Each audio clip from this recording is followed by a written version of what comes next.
Nursing home में रोज रोज हो रहे मौत के पीछे का असली कारण क्या है। आज आपको हम उस सच्चाई से रूबरू कराएंगे जिसे सुनकर आप सोचने पर मजबूर हो जाएंगे कि आखिर असल सच्चाई क्या है।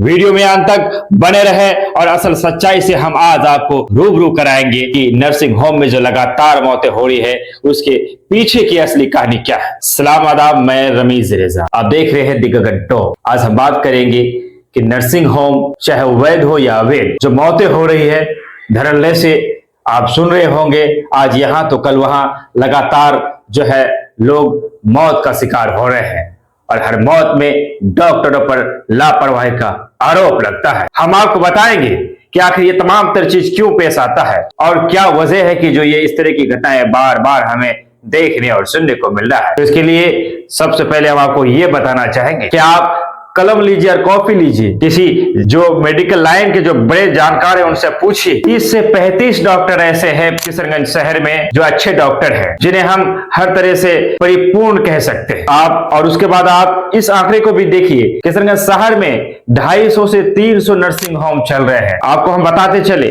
250 से 300 नर्सिंग होम किशनगंज में चल रहे हैं। मैंने कहा कि अच्छे डॉक्टर की संख्या 30 से 35 है। इनमें से 20 से 25 ऐसे डॉक्टर हैं जो दूसरे क्लिनिक में नहीं जाते हैं, उनके खुद के क्लिनिक में ही, उनके खुद के नर्सिंग होम में इतनी भीड़ होती है तो उनके पास समय नहीं है कि वो कहीं जा सके। 10 से 12 डॉक्टर हैं जो दूसरे अपना करने के बाद वो दूसरे को भी वक्त देते हैं, समय देते हैं। अब आप ये सोचिए कि जो 250 से 300 नर्सिंग होम चल रहे हैं तो क्या ये 5-10 डॉक्टर्स हैं इनके भरोसे चल रहे हैं, या अगर इनके भरोसे नहीं चल रहे हैं तो उन नर्सिंग होम में जो डॉक्टर आते हैं वो कौन है। एक डॉक्टर 10 से 15 नर्सिंग होम में समय देते हैं, उनके पास समय का अभाव होता है, पेशेंट तड़पता होता है लेकिन वो दूसरे पेशेंट को देखने में व्यस्त होते हैं, डॉक्टरों का अभाव होता है। अब घटना ये क्यों नहीं होगी जिसे जो काम आता ही नहीं है वो काम करने लग जाए, जिन्हें ये नहीं पता है कि बेहोश कैसे किया जाए। 2 दिन हुआ सीखने का और बेहोश करके वो चले जाते हैं। मान लीजिए कि अगर आपको इंजेक्शन देना नहीं है और आप इंजेक्शन देने लग जाए तो क्या आप सही से इंजेक्शन दे पाएंगे। डॉक्टर के बदले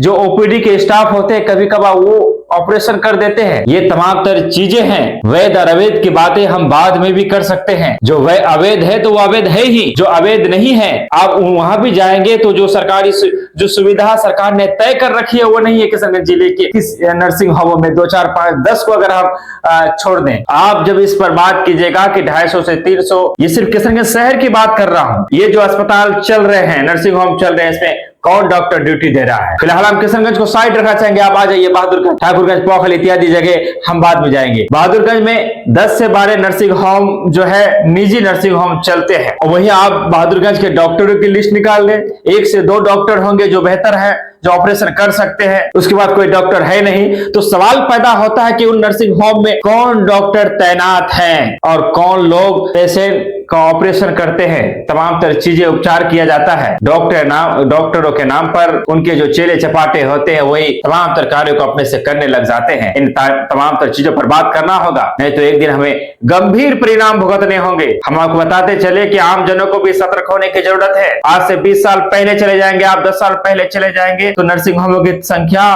बहुत कम थी। आज कुकुर मुत्तों की तरह अस्पताल तो खुल रहे हैं लेकिन सुविधाएं नदारत है।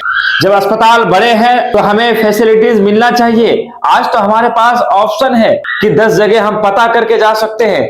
आप जहां भी अपने पेशेंट को ले जाते हैं तो पहले उनसे पूछिए कि यह डॉक्टर कौन है और वो कब से कब समय देते हैं। पता लगे वो 11 से 12 का समय है उस अस्पताल में डॉक्टर देते हैं और आप 6 बजे लेके चले जाते हैं, 10 बजे लेके चले जाते हैं। आप पहले पता कीजिए कि वहां पे डॉक्टर कौन तैनात है और अगर तैनात है तो उनका समय क्या है। मान लीजिए वो 5 बजे का समय देते हैं और आप 10 बजे सुबह चले गए हैं और आपको गुमराह करके रखा जाएगा कि ट्रीटमेंट हो रहा है, उपचार हो रहा है, और पता लगे डॉक्टर आए ही नहीं है, उनके वहां जो चेले चपाटे स्टाफ है उनकी निगरानी में इलाज किया जा रहा है, तब तो फिर हो गया। इन तमाम तरह चीजों का ख्याल रखने की जरूरत है। हम जिस नर्सिंग होम में जाए तो वहां पता करें कि वहां सुविधाएं क्या है। अब जाने से ही पता लग जाता है कि यह किस तरह की सुविधाएं हो सकती है। तो सतर्क हम भी रहें और इन चीजों पर बात करते रहे। बहुत सारी ऐसी बातें हैं जो अंदर खाने दबा दी जाती है, इन चीजों पर बात होना चाहिए। आज जो धड़ल्ले से 250-300 अस्पताल नर्सिंग होम जो खुले हुए किशनगंज में, उन नर्सिंग होम में कौन डॉक्टर है जो समय देते हैं, और एक डॉक्टर